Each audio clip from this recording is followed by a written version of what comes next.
አርትስ ቴሌቪዥን የሐሳበ ንባብ ፕሮግራም ተመልካቾች እንደምን አላችሁ? ዛሬ ከታጋይ ህሩይ ተድላ ባይሩ ኦቅቢት ጋር በክፍል አንድ ያደረግነውን ቃለ ምልልስ በጣም ብዙ ሰዎች አስተያየት ሰጥተውበታል። በጣም ብዙ ሰዎች ተመልክተውታል፣ አጋርተውታል። ለብዙዎች መነጋገሪያ ነበር።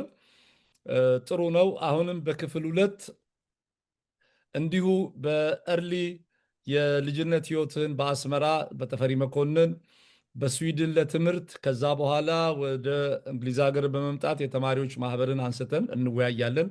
ይሄ የፋሚሊውንም ያንተንም ባክግራውንድ የመጀመሪያውን ፓርት እዚህ ላይ እንጨርሳለን። ዛሬ በድጋሚ ውድ ጊዜህን ሰውተህ ታጋይ ህሩይ ተድላ ባይሩ ኦቅቢት፣ እኔ ጋሽ ህሩይ ነው የምለው፣ በድጋሚ ይህን ቃለ ምልልስ ለማድረግ በመፍቀድ በፕሮግራሙ አዘጋጅና አቅራቢ ኤልያስ አወቀ በአርትስ ቴሌቪዥን ዝግጅት ክፍል እንዲሁም በሚሊዮን በሚቆጠሩ ተመልካቾቻችን ስም ከፍተኛ ምስጋናዬን አቀርብልሃል። እኔም በኃይል ነው የማመሰግነው።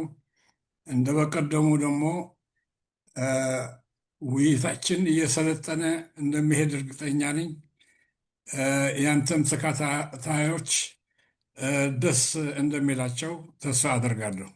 ምንም በቃ አንጠራጠርም ነው የምንለው። በደንብ ግራጃ አንስተን አንጠራጠርም፣ በደንብ ነው የምናደርገው። እንግዲህ ለተመልካቾቻችን ኤርትራ ኤንድ ኢትዮጵያ ኤ ፍሮንት ሮው ሉክ አት ኢሹስ ኦፍ ኮንፍሊክት ኤንድ ዘ ፖቴንሻል ፎር ኤ ፒስፉል ሬዞሉሽን የሚል በህሩይ ተድላ ባይሩ በሬድ ሲ ፕሬስ በ2016 ዓ ም የታተመ መጽሐፍ። ባለፈውም እንዳልኩት በጣም ብዙ ኢትዮጵያውያን ኤርትራውያን በተለያየ የትምህርት ዘርፍ ውስጥ ያሉ በተለይ ፖለቲካ ሳይንስ፣ ሶሲዮሎጂ፣ ሳይኮሎጂ እና ሂስትሪ ሊያነቡት የሚገባ መጽሐፍ ነው። እንግዲህ ላለፉት 7 ዓመታት መጽሐፍ የሚልኩልኝ የሬድሲ ባለቤት አቶ ካሳሁን ቸኮል ናቸው። ምክንያቱም ይህንን መጽሐፍ በተደጋጋሚ እንደምናገረው ለእኔ ሳይሆን በሚሊዮን ለሚቆጠሩ የአርትስ ቲቪ ተመልካቾች ግብአት ሊሆን የሚችል መጽሐፉን አንብቤ የመጽሐፉን ጸሐፊዎች እንደ ጋሽሩ አይነቱን በማቅረብ ከሆርስ ፍሮም ዚ ሆርስስ ማውዝ እንደሚባለው ከባለቤቱ ሁሉን ነገር ለመስማት ለሚደረገው ጥረት አካል ስለሆኑ በጣም በጣም አድርጌ ነው የማመሰግናቸው።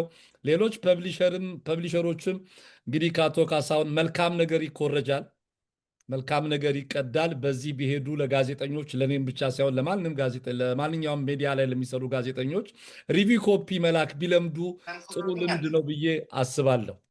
ሌላው እንግዲህ እንደ ወትሮ ኩሽና ኩሻዊ ቋንቋ፣ ታሪክ፣ ሃይማኖትና ነገድ በዶክተር ግርማ ጉቾ ደመቀ በሬድሲ ፕሬስ የታተመ መጽሐፍ ነው። ይህም መጽሐፍ እጅግ በጣም ድንቅ መጽሐፍ ነው። ኢትዮጵያውያን፣ ኤርትራውያን በዚህ በተለያየ በቋንቋ በታሪክ በአፍሪካም ጥናት ላይ ለሚያጠኑ ሰዎች በጣም ግሩም የሆነ የተዘጋጀ ዌል ሪሰርችድ የሆነ መጽሐፍ ነው። አሁን እንዲያም ከሬድሲ ፕሬስ ባሻገርም ኢትዮጵያ በጃፋር መጽሐፍት ቤት ታትሞ ለስርጭት ቀርቧል። ይሄን ካልኩ በኋላ ጋሽ ህሩይ የአስመራ ልጅነትን በሚመለከት ያንተና የቤተሰቦች ታሪክ ልብ ወለድ ነው የሚመስለው። በጣም ይገርማል። እና እንዴት ነው እንግዲህ እስቲ በሱ ላይ እንጫወት። አባት ባለስልጣን ነበሩ። ከዛም በኋላ የተለያዩ ቦታዎች ነው ያደግከው። አስመራ ውስጥ 4፣ 5፣ 6 ሰፈር ነው የኖርከው። በዛም ላይ ከአያት ጋር ትመላለሳለህ። የእናንተ ቤተሰብ ታሪክ አያትህም አባትህም አንተም በኤርትራ ታሪክ ውስጥ ጉልህ ስፍራ አለ። ይሄ አጋጣሚ ነው ወይስ እንደው ታስቦበት የተደረገ ይመስላል? እስቲ በሱ ላይ እንጫወት።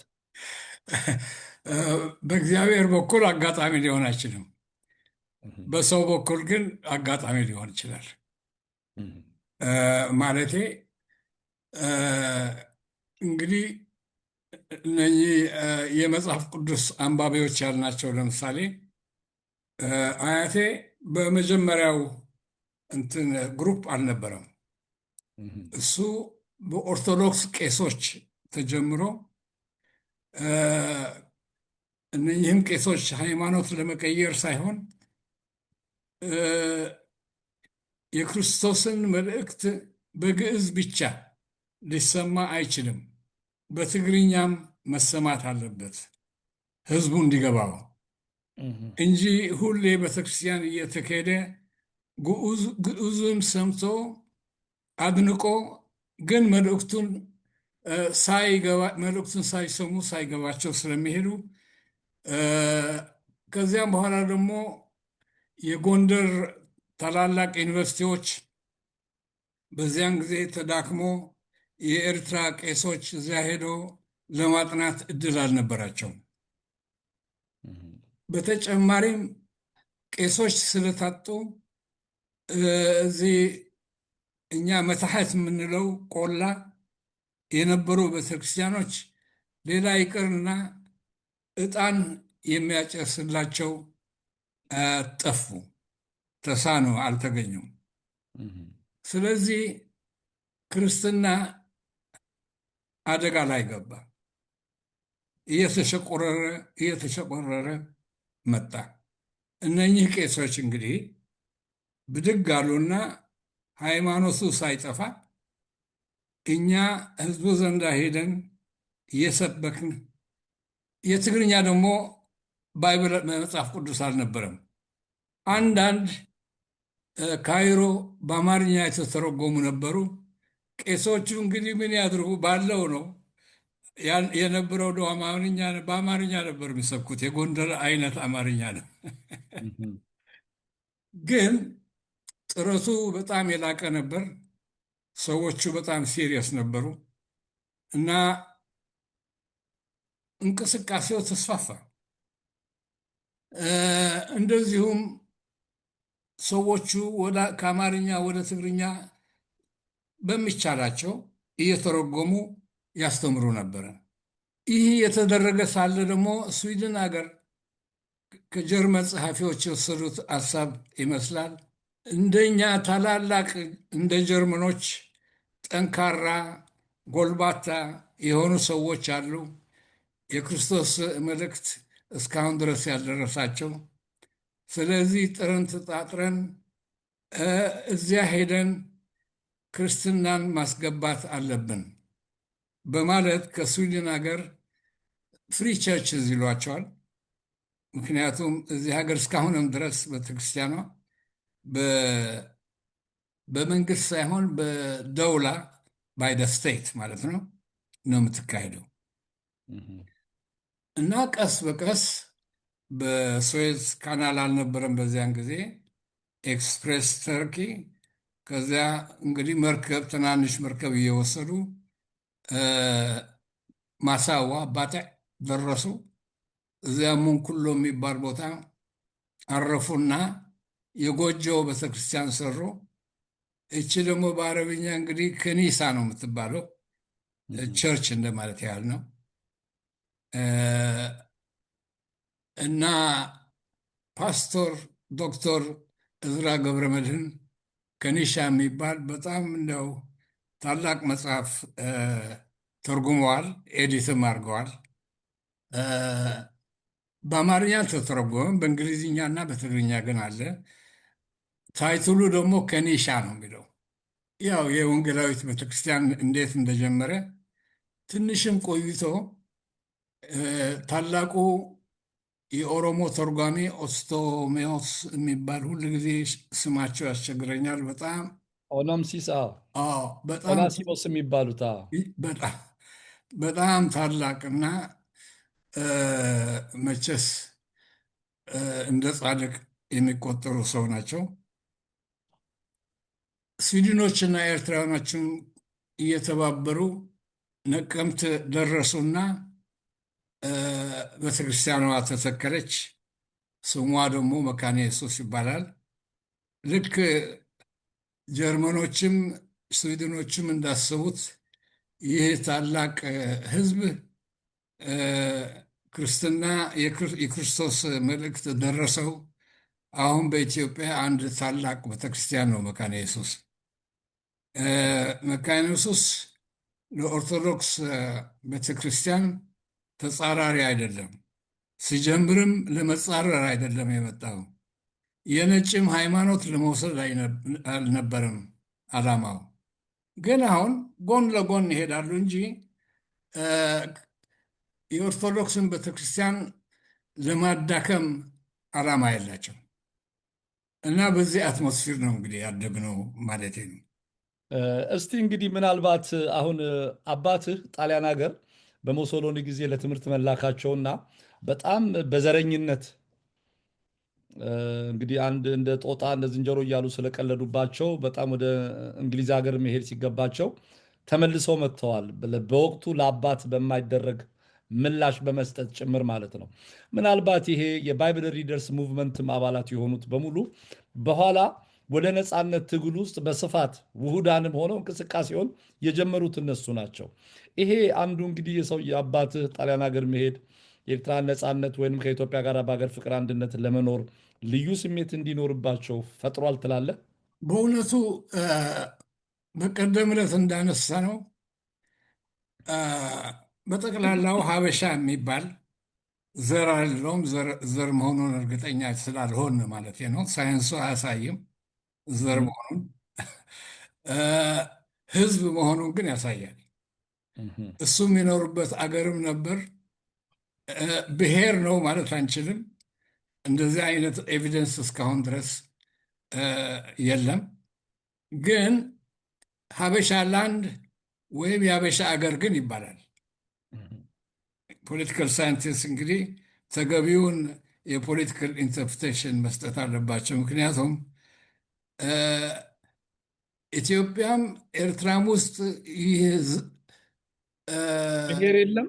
ምን አልከኝ? ኢትዮጵያም ውስጥ ኤርትራም ውስጥ ብሔር የለም፣ ብሔረሰብ የለም ማለት ነገሩ በደንብ አልተጠናም መሰለኝ። ምክንያቱም እርግጠኛ አይደለሁም ብሔር አለ ለማለት አልችልም እስካሁን ድረስ። እኔ ሁል ጊዜም በዚህ በኤርትራ ትግል ውስጥ እኔ ምንድን ነው የምለው ነገድ የሚባል ነገር እናውቃለን። ይህቺ ቃል መጽሐፍ ቅዱስም ይሁዶች ይጠቀሙባታል እላለሁ። ከነገድ እንግዲህ ሂስቶሪካል ዴቨሎፕመንት ስላለ ህዝብ አለ። ህዝብ ደግሞ የሚገኘው ምንድን ነው? አንድ እግዚአብሔር ከብዙ እግዚአብሔር አንድ ሆኖ፣ ምክንያቱም ብዙ እግዚአብሔሮች ነበሩ፣ ፓንቴዮን ኦፍ ጎድስ። ግን ወደ አንድ እግዚአብሔር ከተረጋጋ በኋላ አንድ መሪ ደግሞ ይኖረዋል። እሱም የተቀባ መሪ ነው እና አንድ እግዚአብሔርና አንድ የተቀባ መሪ ካለ አንድ ህዝብም አንድ ሀገርም አለ ነበር። የፖለቲካ ትርጉሙ ኢትዮጵያ ውስጥ ሂስቶሪክሊ አንተ የኤርትራ ብሔርተኛ ድርጅት መሪ ነበርክ እኮ አይደል? ብሔርተኛ አይደለማ። ፖለቲካል ኔሽን ሀገር ፖለቲካል ኔሽን እስካሁን ድረስ እኔ የምታገልበት ፓርቲም እንደዚሁ ነው የሚለው፣ ስትራቴጂ ዓዲ ነው የሚለው። የኤርትራ ህዝብ በዓዲ የተደራጀ ዜግነቱ ዓዲ ውስጥ የሆነ ማለቴ አበይ ዓድኻ እና አንድ ዓዲ ስትሰጠኝ እና ኤርትራ ውስጥ ካለች ሲቲዘንሽፕ ከመንግስት ወይ ከደውላ አይደለም ትወስደው ስቴት፣ ከዚያ ከአንተ ዓዲ ነው የምትወስዳት። ደግሞ አንተ የምትኖርበት ልጆችን የምታሳድግበት መሬት የምትዘራበት ከብቶችህም የሚግጡበት ቦታ ያው ያንቺ ዓዲ መሆኗ ነው።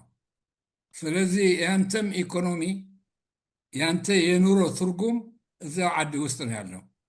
አንድ ጊዜ ከአንድ ታላቅ ሚኒስትርም ነበር መሰለኝ የአግሪካልቸር አዋቂ ጠይቀው ብዙ ኤርትራ ውስጥ ግን ያለው ለሁላችን ፕሮፌሰር አለማንተ ገብረስላሴ ነው ለእኛም ሳይጠቅም አይቀርም ብለዋል።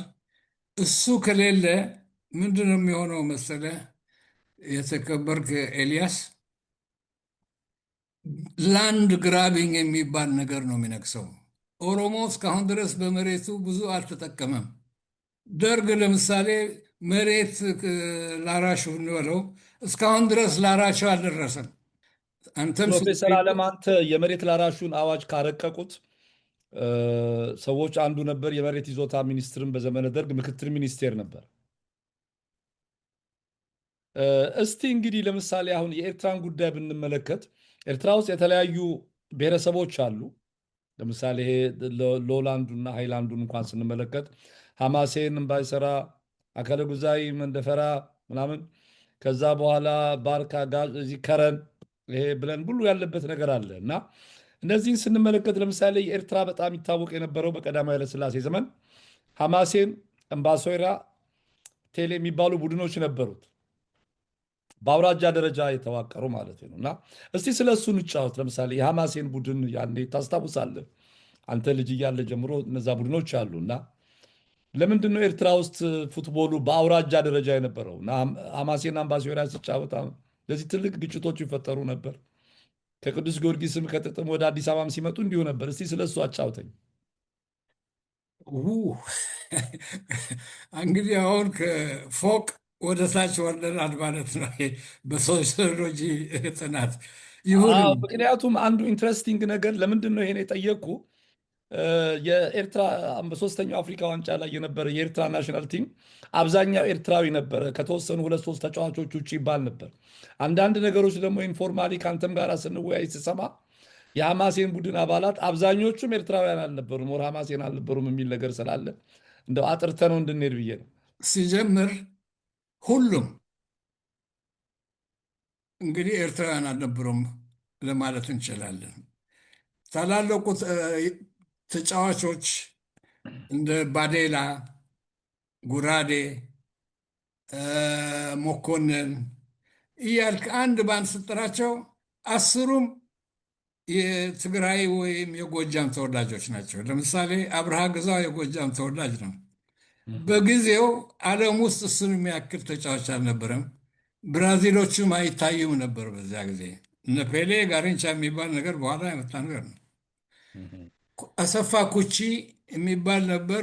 በፍጹም እንደው እኔ የምልህ ኳሷን ሲነካት ብቻ አውቃ ጎል ትገባለች።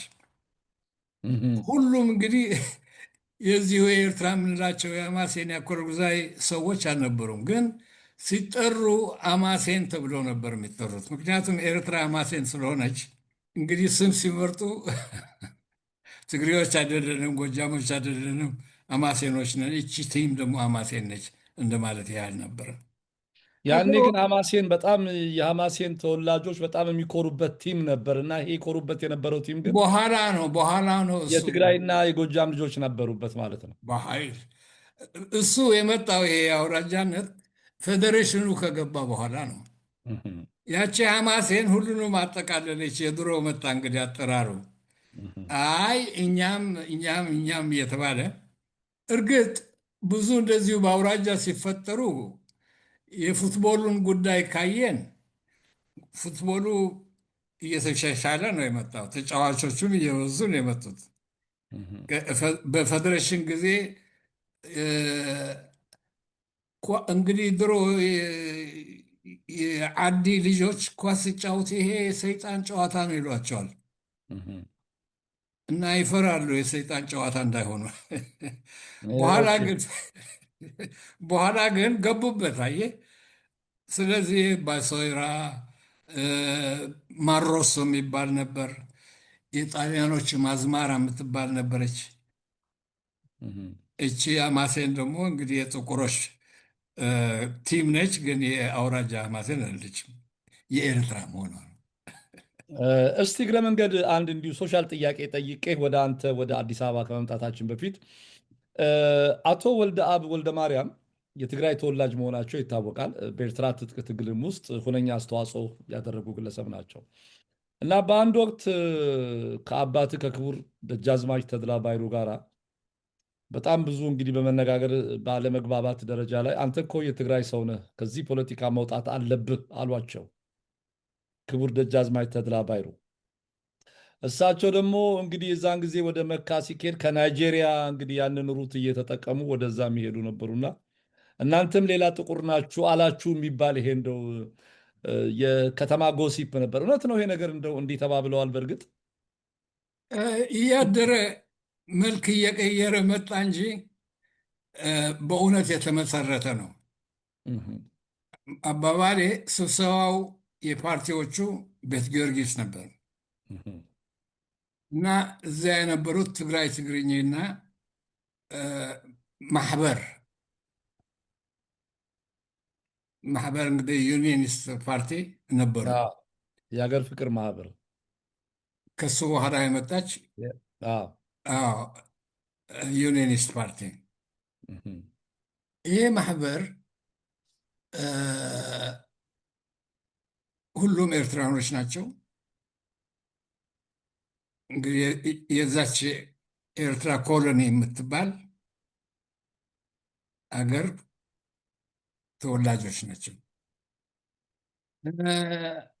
አቦይ ወልደአብም ኤርትራዊ ናቸው ማለት በደም ኦሪጂናቸው ሳይሆን በእድገት፣ በደም ሳይሆን በእድገት። በእድገት ናቸው።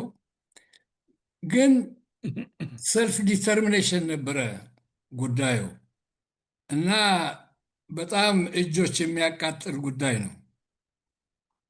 ስለዚህ እሳቸው ደግሞ በትግራይ ትግርኝ ማህበር ነው የመጡት።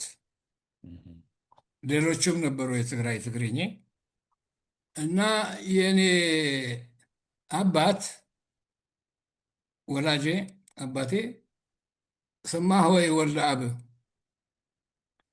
አንተ ነፃ ነህ እኮ እኛ ነን ኮሎኒ። ስለዚህ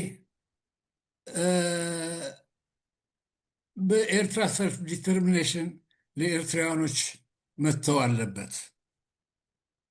አንተ ኦልሬዲ ነፃ ሰው ነህ።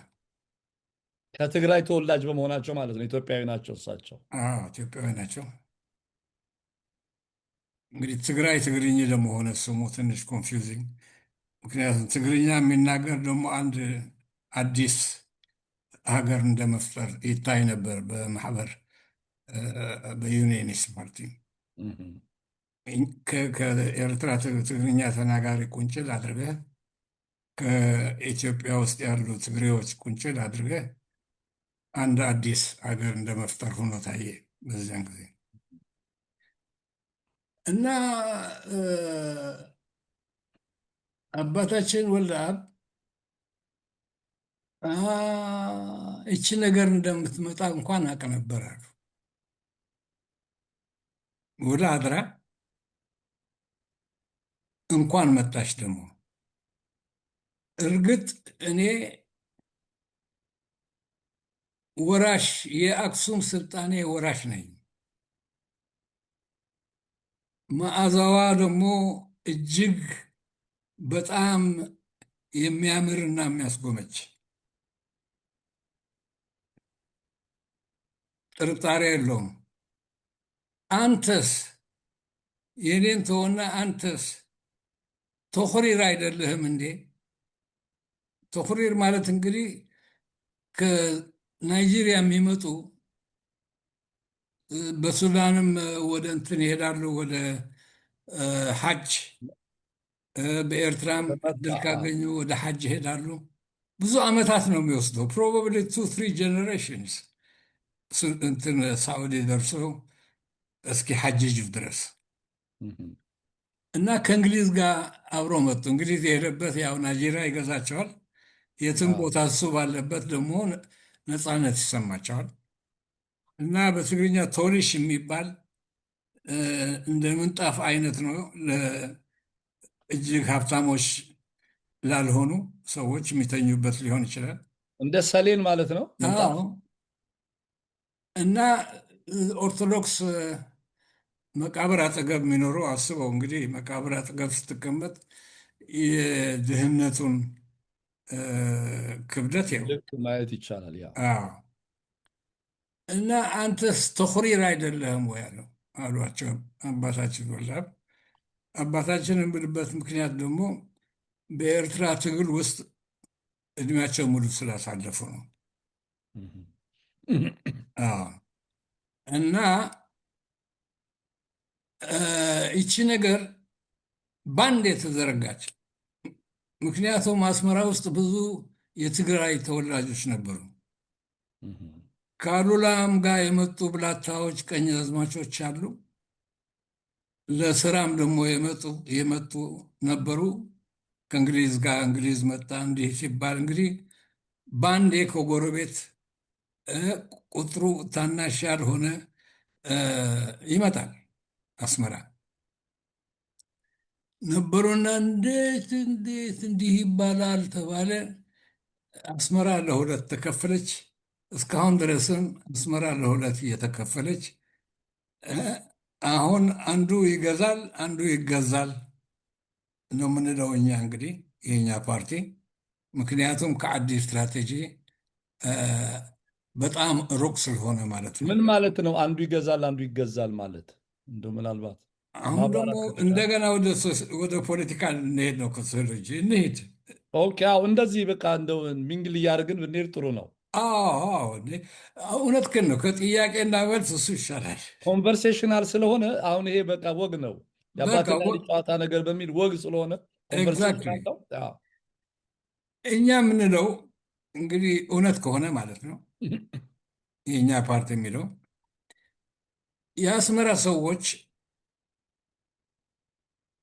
እነኚህ ከትግራይ፣ ከጎንደር፣ ከወሎ፣ ከጎጃም ጎጃም እንኳ ብዛም አይደለ በብዛት ከትግራይ የመጡ ሊሆኑ ይችላሉ። ስኪልድ ሌበረርስ ሆኑ። እነኛ ደግሞ እዚያው ዓዲ ውስጥ ገበሬዎች ሆኖ ቀሩ። የከተማ ነዋሪዎች ሆኑ፣ አርበን ድዌለርስ። እነኛ ደግሞ ያው እንግዲህ የዓዲ ነዋሪዎች እና የዘሩትን ከተማ መጥቶ መሸጥ። እነኚህ ሱቆች ደግሞ እንደፈለጉ ዋጋውን በሱቁ በሚሸጥበት ጊዜ ፎቅ፣ ሱቁ ሲደኸይ ደግሞ ፎቅ፣ ሲበዛ ደግሞ ማነስ። ተጎዳ አራሹ እና ተገዶ የጣሊያን ስራዎች እንግዲህ ለምሳሌ ባቡር መንገድ መስራት፣ ቤቶች መስራት እንዳናጢ ሁሉም ስኪልድ ሌበረርስ ዘግይቶ ነው የገቡበት የዓዲ ሰዎች። እንዲህ ብሎ አልፎ እንደሚባለው ደግሞ እንግዲህ ፌዴሬሽኑ ከመጣ ያው እንግዲህ የንጉሠ ነገሥቱ መንግስት ያው የእኛ መንግስት ነው፣ የኢትዮጵያ መንግስት ነው። ትግርኛ ነው የምናገረው። ስለዚህ የኤርትራ ተወላጁን የዓዲ ትንሽ ይሰማው ነበረ። አሁንማ ንጉሳቸውንም አግኝቶ በሀገራችን ውስጥ ትንሽ ክብረት እና ንብረት እያጣን ነው የሚባል ነገር እየፈላ ሄደ።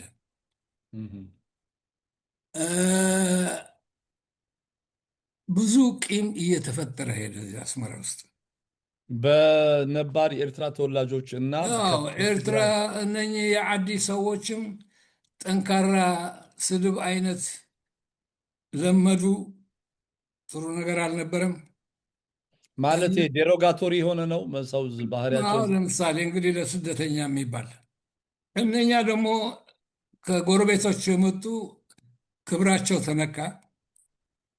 በልባቸው ደግሞ ትንሽ ቂም ይኖር ይሆናል ተብሎ ይገመታል። እንግዲህ አርም ስትራገል ሲጀመር ጀብሃ ውስጥ የአስመራ ሰዎች አይመጡም ነበር። ያኛው ህዝባዊ ኃይልታት ከመሆኑም በፊት ሲፈጠር ግን ብዙ የአስመራ ልጆች ወደዚያ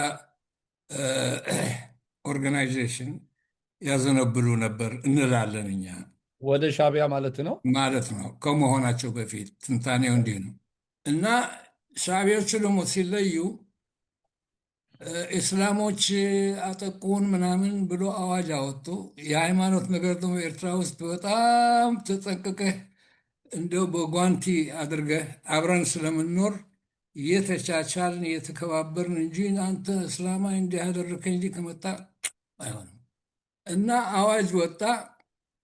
እኛና ዓላማችን የሚል ነው። እነኚህ እስላሞች ብዙ ያጠቁናል፣ ትተን እንወጣለን አሉ። ስንደላደል ግን እንደገና አብረን መታገል እንችል ይሆናል ብለው ከጀብሃ ወጡ። ከዚያ ጀምሮ ፕሮብሌሙ ይጀምራል ማለት ነው። እንደዚህ በሰላማዊ መንገድ ነው የተለየው። በጀብሃና በሻዕቢያ መካከል ጦርነት ነበር። ስትለይ በሰላም አይደለም። ብዙ ጊዜ እንደዚህ ነው። ስትለይ በሰላም ነው። ደግሞ እየቀደስክ ነው የምትለየው እንጂ አሳይሃለሁ ብለህማ ከጀመርክ እዚያው ትቀራለህ ማለት ነው። ስለዚህ ሻዕቢያ በሰላም ወጥተን በኋላ ሻዕቢያ አልነበረውም። ያቺ ግሩፕ እንግዲህ ያች ግሩፑ ማለት ስብስቡ ማለት ነው። ስብስቡ ሻዕቢያ በኋላ ነው የተፈጠረው እና ሲፈጠር ደግሞ እነ ዑስማን ሳልሕ ሰቤ ነው የፈጠሩት። ዑስማን ሳልሕ ሰቤ የውጭ ጉዳዮች ኃላፊ ነበር። የጀብሃ ኢምፕራክቲስ ጀብሃ አንድ ነበረች። እኑ ከመስራች ነው። እሱ ትንሽ ዘግይተው ነው የመጣው፣ ግን በጣም ባለ ስጦታ ሰው ነው። ብዙ አቅሞች ነበሩት እና ከዜሮ ሚሊዮን ብር ያመጣል፣ ከጎረቤትም ከወዳጅም ከጠላትም። እና ያንን ኦርጋናይዜሽን ሳስቴይን ያደረገው ለረዥም ዓመታቶች ዑስማን ሳልሕ ሰቤ ነበር። እስቲ እዚህ ጋር አንድ ጥያቄ እናንሳ። አሁን እንዳልከኝ እንግዲህ በዚህ በኤርትራውያንና ከትግራይ ኦር ከጎንደር ወደ ኤርትራ ሄደው እዛ በተለያየ ጉዳይ ለስራም ሆነ ሄደው እዛው የሆኑ የመጀመሪያ ትውልድ ልጆች ወደ ትጥቅ ትግል ውስጥ በመግባት አብዛኛው የኤርትራ ታጋዮች ከትግራይ እና ከዚህ ከጎንደር ሄዱ ይበዙባቸዋል። በሌላ በኩል ደግሞ አቶ ወልደአብ ወልደ ማርያምን ህወሓት ምንም ጊዜ ቢሆን የትግራይ ተወላጆች እንደ ትግራይ ሰው አይተዋቸው አያውቁም። በኤርትራም ነፃነት ትግል ላይ አንድ የትግራይ አስተዋጽኦ ጉልህ አስተዋጽኦ እንዳደረጉ ሰውም አይመለከቷቸውም። ይሄ ለምንድን ነው? አይ ይመለከታቸዋል። ከአባቶች ነው የሚቆጠሩት። ብዙ ጊዜ ማለት ህወሓቶች በብዛት አያነሷቸውም ስሟቸው። ህወሓቶች ነው የምትለኝ? ህወሓቶች በጭራሽ አቶ ወልደአብ ወልደ ማርያም የትግራይ ሰው ሆነው ለኤርትራ ነፃነት ትልቅ አስተዋጽኦ ያደረጉ፣ ለኤርትራ ትጥቅ ትግልም አስተዋጽኦ ያደረጉት ከፍተኛ አስተዋጽኦ ያደረጉ ሰው ናቸው ፖለቲካሊ።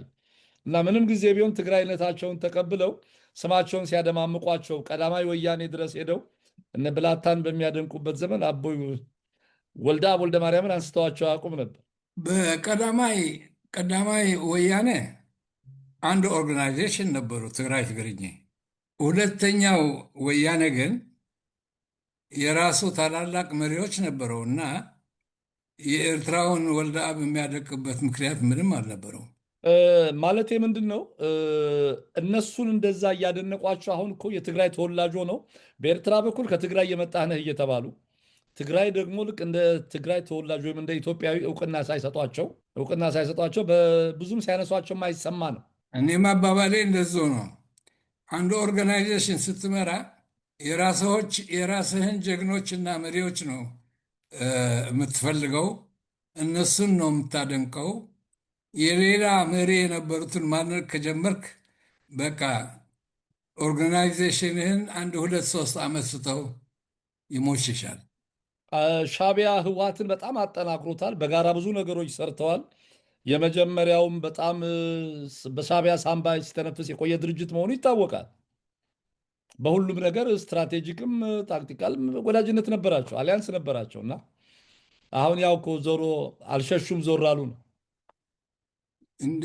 ታዲያ ይህንን መመለስ ያለበት ህሩይ ተድላ ሊሆን አይችልም መቼስ። አብሶሉትሊ። አይ እንደው መነሻውን በጭራሽ ይሄ ለጋሽ ህሩይ የሚቀርብ ጥያቄ አይደለም። እንደው እግረ መንገድ ስናነሳ እኔ እንዳልሳሳት ነው የምፈራው፣ ሌላ የምፈራው ነገር የለም። ግን እኔ የምሰጥህ መልስ በዚህ የተከበረ ቤትህ ስህተቶች የሚያርም እኔ የምሰጥህ መልስ በማላውቀው ነገር እንግዲህ 100% 90% ስህተት የሆነ ነገር ነው የማስመጣው እዚህ። ግን በእነሱ መሀል ግን መዓት ምስጢሮች አሉ ያልታወቁ። አንድም ሌላ ነገር የምጠይቅ ምንድን ነው የትግራይ ትግርኝን ህወሓት መስርቶ ብዙ ሰዎች የታሪካዊ ግንዛቤ ስህተት አለ። ትግራይ ትግርኝን የመሰረተው ህወሓት ነው እና ተገንጥሎ ለብቻ ለመሆን የሚል ስላለ አንተ ደግሞ በዚህ በትግራይ ትግርኝ ጊዜ እንግዲህ ከአባትህም ጀምሮ በኤርትራ ፖለቲካ ውስጥ ሲግኒፊካንት ኮንትሪቢሽን ያለው ቤተሰብ አባል ነህ። እንደ ታጋይ ሂሩይ ተድላም እንደ ደጃዝማች ሂሩይ ተድላም ልጅ እና እስቲ ይህንንም አጥርተ ነው እንለፍ። ትግራይ ትግርኛውን ኤርትራ ውስጥ የተቋቋመ እንጂ በቃ በትግራይ በኩል የማይቀነቀንለት የነበረ ነገር ነው። መጽሐፉም ላይ ታነሰዋለን። አሁን ሰዋለሁ ትክክለኛውን ነገር ፉት ኖትድ የሆነ ነገር ነው የጻፍኩት እኔ እዚያ። አዎ ግን እንዳንረሳ ደግሞ ኤልያስ ወንድሜ እንዳንረሳ ትግራይ ትግርኝ ስሙን ቀይሮ ነበር ኤርትራ ውስጥ የማያዋጣ እንደሆነ ተገነዘቡ። እንግዲህ ፖለቲካ ፓርቲ ሲፈጠሩ እንግዲህ እነኛ አራቱ ሀያላን ኤርትራ ውስጥ ሲገቡ አዎ ያገኙትን ምክር ሞደርን የሆነ ስም እና ሊበራል ፕሮግሬሲቭ ሆኑ ነው ጥያቄው። በአንዴ ከትግራይ ትግርኝ ሊበራል ፕሮግሬሲቭ ፓርቲ ሆኑ። እንደው ምናልባት ከፈቀድክልኝ ይህንን ፕሮግራም የሚከታተሉ ሰዎችና ይህንን መጽሐፍ ያላገኙት ሰዎች እንዲሁ ጠቅሼ አንብቤው ባልፍ ጥሩ ነበር። ያነሳበት ቦታ ጥሩ ስለሆነ ማለት ነው። በጣም ደስ ይለኛል። ገጽ 33 ላይ in 1943 another organization known as the Tigray Tigrinya Party was founded. This party adopted several names during the course of its political life. It was known as the Separatist Party and Eritrea for Eritreans. In 1947, it was registered as the Liberal Progressive Party. Gebremeddin contended that the pro-Ethiopian advances being made by the Sway and Abuna Marcos was challenged by an independence movement led by the Jazmai Tesema and his son Fitaurari Abraha. He stated that despite assumptions to the contrary, the British did not support this movement. Nevertheless, the support and guidance of longering in the establishment of the Tigray Tigrinya Party is an established fact. As the name indicates, Tigray Tigrinya was an organization that aimed to establish a Tigrayan state composed of the Tigrayan speakers of Eritrea and Ethiopia by linking it with the Wayane rebellion of Tigray. Gebremeddin claims that the Tigray Tigrinya organization was an independence movement. Flies in the face of documented facts. The aim of setting up the Tigray Tigrinya Party was to establish a Tigrayan state and to weaken ማህበር ፍቅሪ ሀገር እና እዚህ ላይ አንድ ኢምፖርታንት ነገር ገብረመድህን የሚያነሱት identifies an emerging petty bourgeois class that played a role in propelling the emergence of political demands via the MFH.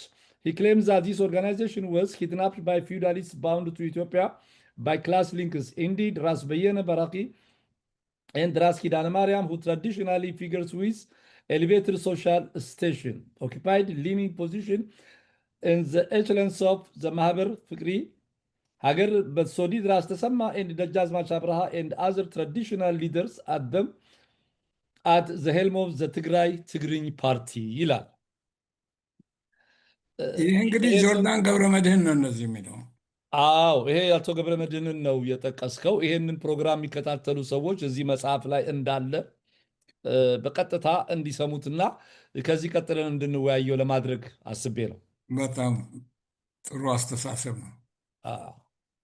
እና ያው እንግዲህ በዚህ በትግራይ ትግርኝ ፓርቲ ላይ ያው ኤርትራ ውስጥ የተቋቋመ እንደሆነ ያሳያል። እስቲ እንግዲህ ያው ኮንቨርሴሽናል በመሆኑ ከቦታ ቦታ በጣም እየተዘዋወርን እንድናጭ የሚገርም ኢንትረስቲንግ ታሪክ አለ። አዲስ አበባ ከመጣ በኋላ ከተፈሪ መኮንን በኋላ አዲስ አበባ ዩኒቨርሲቲ ኮሌጅ ተምርሃል። አዲስ አበባ ዩኒቨርሲቲ ኮሌጅ እያለ በአንተ ዘመን የነበሩ በተማሪው እንቅስቃሴ ውስጥ ጉልህ አስተዋጽኦ የነበራቸው ለምሳሌ እነ ዮሐንስ ስብሃቱ እነ ፕሬዚዳንት ኢሳያስ አፈወርቂ ወይም አሁን ኮንቴምፖራሪ ኤርትሪያን ሊደርስ ያኔስ የነበሩ ያንተ ጁኒየሮች ናቸው። ኢንፋክት ግን እስኪ እነማን ነበሩ?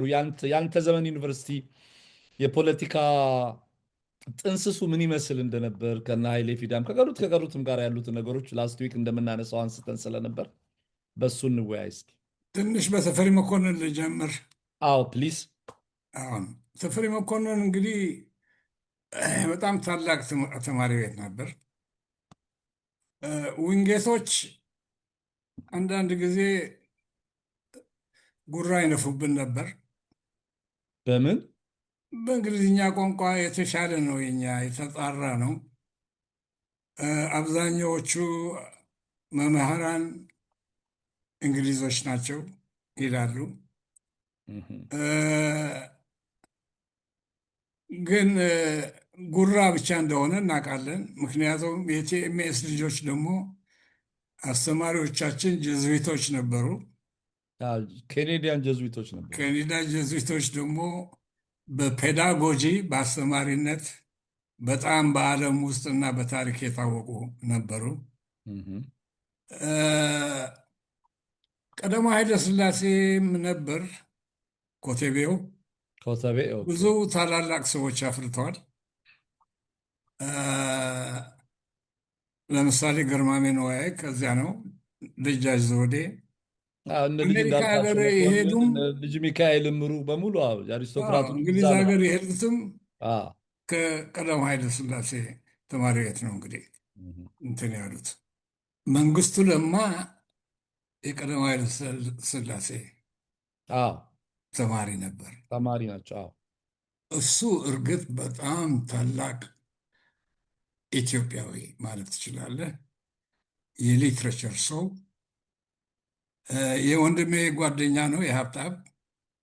እንግሊዝ ሀገር ስኮላርሽፕ ሲሄዱ የብሪቲሽ ካውንስል ስኮላርሽፕ ሁለቱ ብቻ ናቸው ኮምፒት አድርጎ ያሸነፉ።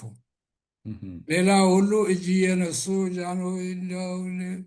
በትግሉ ጊዜ በአርበኝነት እንትን ነበር እንዲያርግ ያለው ልጅን እንዲማርልኝ እያሉ ነው። እነዚህ በስፖንሰርሺፕ ነው የተማሩት። እግዚአብሔር በሰጣቸው እንግሊዝ በሰጠው ኮምፒቲሽን አንደኛ ወጥቶ እንግሊዝ ሀገር ሄዱ። ጓደኛቸው ሶስተኛ ታላቁ አርቲስት አፈወርቅ ተክሌ ነበር። አራተኛው ለጓደኛቸው ደግሞ ሪቻርድ ፓንክረስት። በቃ ሌሎች ሁሉ የጌታዬ ራስ ልጅ የጌታዬ ልጅ አዝማች ልጅ ምናምን ናቸው። ወይም ደግሞ እንዲያው ምናልባት በኤርትራ ጉዳይም በሌላ እንዲያው እንዲያርገናል ምናምን አስተምሩልን ሊሆን ይችላል። እነዚህ ግን ኮምፒተንት ሆነው ነው በችሎታቸው ነው ተወዳድረው አሸንፈው የሄዱት። ከዚያም በኋላ ደግሞ ችሎታቸውን ያሳዩ ናቸው ማለት ነው። ለምሳሌ ማን እንደ መንግስቱ ለማ፣ ታላቁ ጸጋዬ ሎሬት፣ ጸጋዬ ገብረ መድኅን ስ ዳውት እንደዚህ እየቆጠርክ ነው ማለት ነው። ግን ቲኤምኤስ 2000 ተማሪ ነው። የእፍኝ ትምህርት ቤት አይደለም። 2000 ደግሞ እዚያ እንዲያው ልክ በማንካ የጀዙዊት ማንካ ትምህርትን እየጠጣ የተማረ የጎላ ሰው ነው።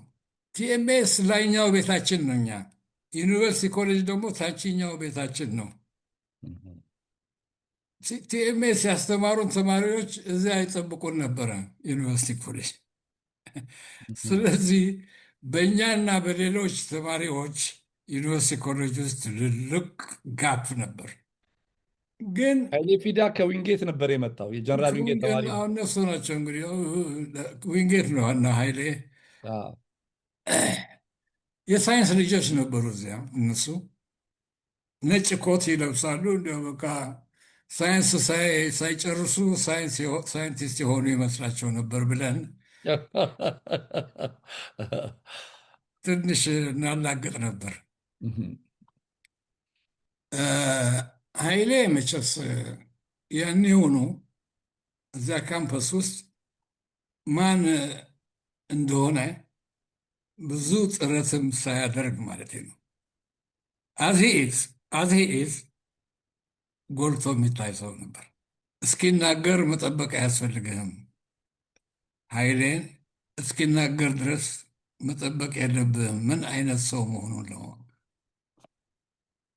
በትምህርቱ ግብዙና ነው ወይንስ እንደው በአጠቃላይ በአስተሳሰቡ? አይ ማን ሰምቶት አስተሳሰቡን። ግን አውራ የሚባል ነገር አለ። ፐርሶናሊቲ ምናልባት በአማርኛ ትግርኛ ውቃቤ እንለው ይሆናል። ከቁመትም ከማን ያንሳል፣ ከመልክዓ መልክም ከማን ያንስል ነበረ። ጓደኛ ለማፍራት ደግሞ ብዙም አይጥርም። ሰዎች ነው እንደ ደጅ ጸንተው ከሱ ጋር ጓደኝነት ጓደኛ የሚያደርጉት? የሚያደርጉት ኦ። እንዲህ አይነት ሰው ነበር። ሌላው ያኔ ፖለቲካዊ ብስለቱ እንዴት ነበር ከአብዛኛው ተማሪ አኳያ ሲታይ? እኔ የገረመኝ ውጭ ሀገር ስንሄድ ኦል ኦፍ ሳድን አይ ፋውንድ ሬዲ ሜድ ፖለቲሽን። እዚያ ዩኒቨርሲቲ ኮሌጅ ግን አይታይም ነበር፣ ግን ደፍሮ ኦሮምኛ ይናገሩ ነበር። ይናገር ነበር። አንድ ግሩፕ በቃ በኦሮምኛ ብቻ ይናገራሉ። እንግዲህ ይሄ ካምፓስ ትልቅ እያሉ ማለት ነው፣ አራት ዩኒቨርሲቲ ኮሌጅ። አዎ ትልቅ ነገር ነው። አየህ፣ ምክንያቱም ዩኒቨርሲቲ ኮሌጅ ያኔ ኦሮምኛ መናገር በዩኒቨርሲቲ ውስጥ እስከዚህ አስገራሚ ነገር ነበር። እናንተ ከኤርትራ የምትመጡ ሰዎች ትግርኛ ስትናገሩ የማይገርመው ነገር ኦሮምኛ መነገሩ ምን የሚያስገርም ነገር ነበር? ማለቴ ገምት ነው የምትለኛለህ አይደል? አዎ፣ አይ እንደ ሁኔታውን ያኔ አሁን ለምሳሌ አንተ በጣም አድንቀህ ነው ያልከው። ያኔ የተወሰኑ ግሩፖችና ኃይሌ በኦሮምኛ ይናገሩ ነበር ሳይፈሩና ሳያፍሩ ስትል፣ ያኔ ሌላው በኦሮምኛ በትግርኛ መናገር የግድ በአማርኛ መናገር ነበረባቸው ወይ ለማለት ነው። የትግራይ ወንድሞቼ ትግርኛ ይናገሩ ነበር ማለት ደፍሬ አልልም። ማለት ከኢትዮጵያ ከትግራይ ከኢትዮጵያ የኢትዮጵያ ትግርኛ ተናጋሪዎች ደፍረው በዩኒቨርሲቲ ኮሌጅ ትግርኛ አይናገሩም ነበር? የመድፈር እንኳን ትንሽ የሚያሻማ አባባል ነው።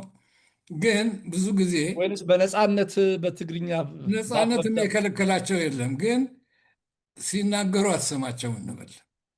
ዝም ብለህ ስፔኩሌት ብታደርግ ለምን የማይናገሩ ይመስልሃል? ኤርትራውያን በቋንቋቸው ይናገራሉ። ኤርትራውያን ብዙውን ጊዜ አማርኛም ይሄን ያህል አይችሉም ማለቴ ነው እኮ። የትግራዮቹም እኮ በተመሳሳይ ነው። አማርኛ አይደለም ትግርኛ አማርኛ ኤርትራ ይሻላሉ ነው እንጂ አይ፣ ኤርትራውያን ግን ጭራሽ እዚህ መጥተው ትግርኛ ብቻ ነው የሚናገሩት። አማርኛ ባለመቻላቸውም ነው። እምብዛም እምብዛም አያውቁትም። ቋንቋውን ይገባቸዋል በኃይል ግን አንዳንድ ጊዜ ምላሱ ይታጠፋል። ስለዚህ በእንግሊዝኛ ነበር የምትግባቡት እንዴ? ለምን በትግርኛ እናናገርም? አይኖ ነው ከሌላው ሰው ጋርም ስትነጋገሩ ማለት ነው እንዴ? በአማርኛ ነው እንጂ ቢሰበርም ቢስቁብንም ኦኬ። ብዙ ጊዜ ደግሞ ይስቁብን ነበር። ግን ከአማራ ተናጋሪ ጋር ስናገር በአማርኛ ነው የምናገረው። ግን እንደው የቋንቋ ነገር አሁን ፈረንሳይ የሰፈሪ መኮንን ልጆች ግን አንድ ትልቅ አስተማሪ ነበሩ፣ የቀኝ ጌታ ሞገስ የሚባሉ የአማርኛ አስተማሪ ናቸው። አዎ ሊቀ መኳስ አይደለም፣ ሊቀ ሊቃውንት። እኛ ኤርትራውያኖችን መቼስ ስንናገር በሳቅ ይሞታሉ። ሽማግሌ ሰው ናቸው፣ ከት ብሎ ነው የሚስጉት። ግን ፈተና ስትመጣ 85 ምናምን አናጣምኛ።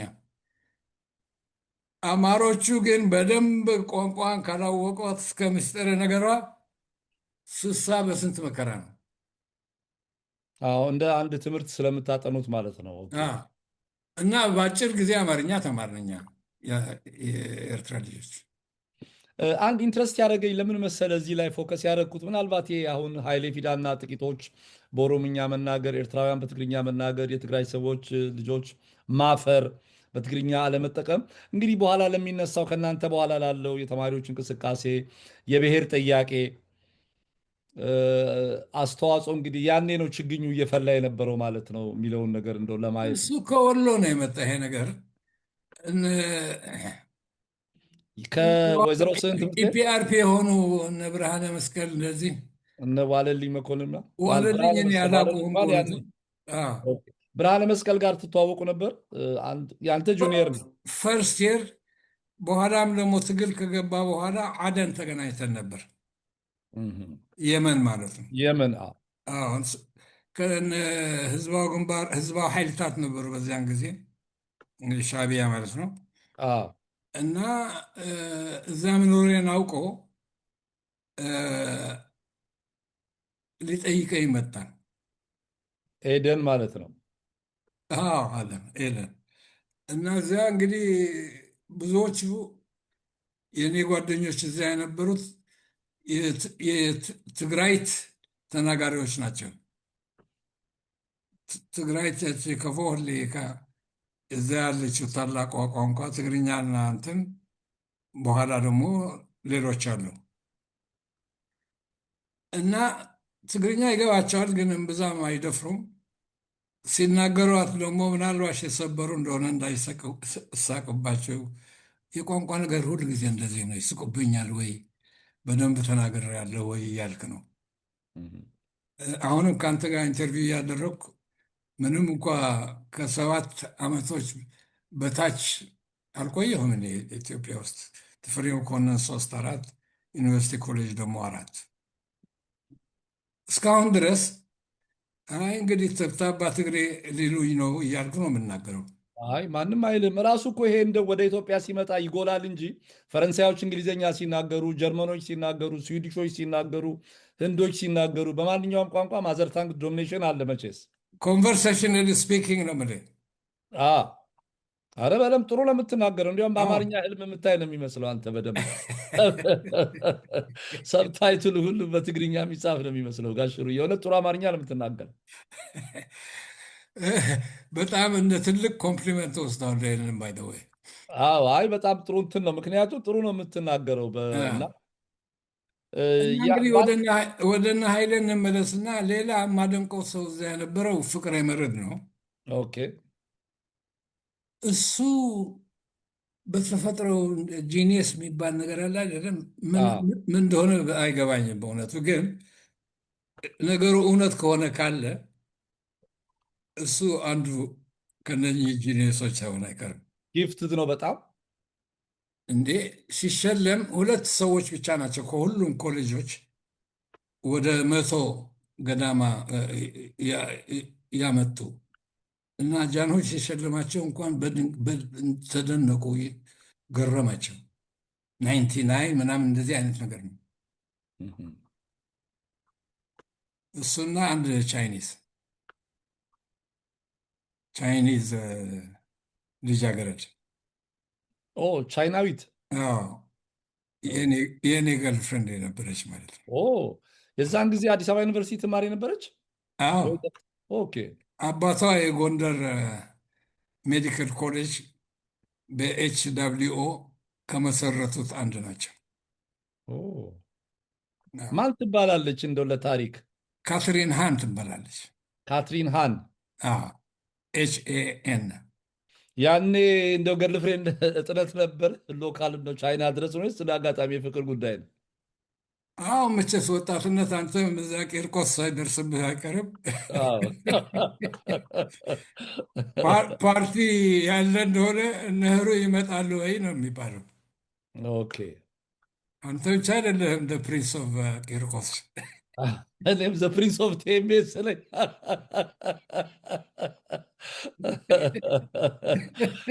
ኢንትረስቲንግ ነው። እና ያው እኔም ብሆን ፕሪንስ ስለኝና ካትሪን ገርልፍሬንድ የነበረች ነው። ኢንትረስቲንግ ነው። አይ በጣም በቃ እና ያኔ እንግዲህ ነገደ ጎበዜም ያው ከኛ ጋር ነው። ኦኬ ዶክተር ነገደ ጎበዜም ከእናንተ ጋር ነበር። እሱም በጣም ብሪሊያንት ግን ይደብቃል። እንዴት? አዋቂ መሆኑን ይደብቃል፣ ግን ከኛ ደግሞ አይለይም። በአጋጣሚ አብዛኞቹ ዩኒቨርሲቲ ጓደኞችህ የመኢሶን መስራች አባላት ናቸው። በአጋጣሚ ለኢህአፓ ሩቅ ነው ማለት አጋጣሚ አጋጣሚ ነው። ጓደኝነት ከመኢሶን ጋር ይጠፍታል። ምክንያቱም ኮንቨርሴሽን ያውቃሉ፣ ያነባሉ፣ ዲስካስ ማድረግ ደግሞ ይወዱ ነበር በኃይል። እንደነሱ ዲስካስ ማድረግ የሚችል ብዙ ኢትዮጵያዊ አልነበረም በዚያን ጊዜ። ማለት አዲስ አበባ ዩኒቨርሲቲ እያላችሁ ነው ወይንስ? ኢፒአርፒ በኋላም ውጭ እንዳገኘኋቸው እንደ ጨቅጫቆች ሆኖ ይሰሙኛል። ለማን ነበር ያገኛቸው? በዚያ ጊዜ ለማን ነበሩ? ከኛ በታች እኔ በደንብ የማውቀው ከኔ ጋር ተፈሪ መኮንን የተማሩ እያሱ ነበሩ። እያሱ አለማየሁ። ኦኬ ከእሱ ጋር ቴሜስ አብራችሁ ነበራችሁ? ገረመኝ። እዚያ በረሃ እኛ ጋር መጣ ከአለማየሁ ሚሊተሪ አካደሚ። እሱም እንግሊዝ ሀገር የተማረ ነው ኋላ ኦኬ። ሚሊትሪ አለማየሁ ኃይሌ ነው። ጎልባታ እንትን ሳንድህርስት ከነ መስፍን ጋር የተማረ ነው። ከነ ሜጀር ጀነራል መስፍን ገብረ ቃል ጋር። አዎ። አዎ አለማዊ ሁለቱም እዚያ በረሃ እኔ ሊጠይቁ መጡ። ያን እያሱ የሆኑ ተጫዋች እኮ ነው። በጣም ሂውመረስ ነው እሱ። እንዲያውም ያን የሆኑ ፍየል አረድኩላቸው። ኦ የእንኳን ደህና መጣችሁ ነው። ክብር፣ አዎ ክብር ኦ ክብር። ገረመኝ ግን እያሱ እንደዚህ አይነት ነገር አይመስለኝም ነበር። ቲኤምኤስ አለን። ሌላስ? አዎ እያሱ በጣም ሂውመር የሚገባው ነው። ጎበዝ ነው። ጎበዝ ጸሐፊም ነው። ብሪሊየንት ሰው ነው። ብሪሊየንት። አዎ በጣም ምንም አያነጋግር። ጎበዝ ነው። የውጭ ጉዳይ ኃላፊ ደግሞ ሌላ እያሱ የተባለ ሰው ጣሊያን ሀገር ነው ያገኘሁት። እሱም የኢሃፓ የኢሃፓ መሪ፣ በጣም መሪ ላይ አውሮፕላን ጠልፈው እንደመጡ አዎ ሲወጡ አልጄሪያ የሄደ እያሱ አልጄሪያ የነበሩት እያሱ ከእነሱ ጋር ነበር። እሱም በጣም አዋቂ ሰው ነው። ይኖር ይሆን በህይወቱ? እያሱ አለማየሁ አለ በህይወት። እያሱ አለ። እንግዲህ አውሮፕላን ከጠለፉት ውስጥ አንድ ሶስቱ አሉ በህይወት። አሁን አብዲሳ አያና የሚባል ሮባ የሚባል በኋላ የኢትዮጵያ ህዝብ አብዮታዊ ሰራዊት የኢሃፓ ሚሊተሪ ዊንግ ኮማንደር የነበረ እዚህ ካናዳ አለ። እኔ እያሱን ነው የማውቀው። ከአንድ ጣሊያን ጓደኛ ነበረኝ። እሱ ቤት ነው የተገናኘ ነው እና እናወራ ነበር። ያኔ ከኤልኤፍ ለአጭር ጊዜ ልኮኝ ሮማ ተገናኘን። ይሄ ጣሊያን የጋበዘን ደግሞ እዚያ የኤርትራ ሜዳ መጥቶ ነበር እና የእሱና ገርልፍሬንዱ ጋብዘውን እዛ ተገናኘን። ትንሽ ዲስካስ አደረግ። እነ ሮመዳን እንድሪስ ሲመጡ እንግዲህ እነ ወልደ አብንም አግኝተዋል። አሁን ይሄ አንድ አብዩ ሮባ ማን ነው? አብዩ ብርሌ የሚባል በሶማሌ ጠፍተው የመጡ ነበሩ ከነ መርሻ ዮሴፍ ጋር። እንግዲህ ያው ኤደን ነበሩ አብዛኞቹ። እንግዲህ አንድ ያልተገናኛችሁ ይሆናል። አልተገናኘን። ሰምቻለሁ ስለ እነሱ ግን። ጀብሃ ከኢሃፓ ጋር ፖለቲካዊ ውይይት፣ ድርድር፣ እርዳታ፣ ስምምነት፣ ፖለቲካዊ ድጋፍ አይነት ነገር ነበረው። እነሱ ኢፒኤልኤፍ ናቸው። ኦኬ ኢፒኤልኤፍ ከመሆኗ በፊት ጀምሮ አደን ስንገናኝ ጀብሃን እንዲያውም በቃ ልክ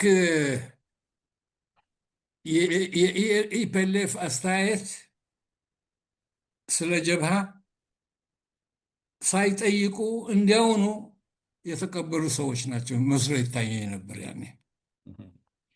ምናልባት በዚህ ፖለቲካዊ ውይይት የማድረግ እድልና አጋጣሚው ነበር ይመስለኛል። ኢትስ ኢንትረስቲንግ። ዛሬ በጣም ሂመረስ የሆነ በጣም ሂውማን ኤሌመንት ያለው ብዙ ነገሮች ስለ ካትሪንሃል ስለ ፍየል እርዱ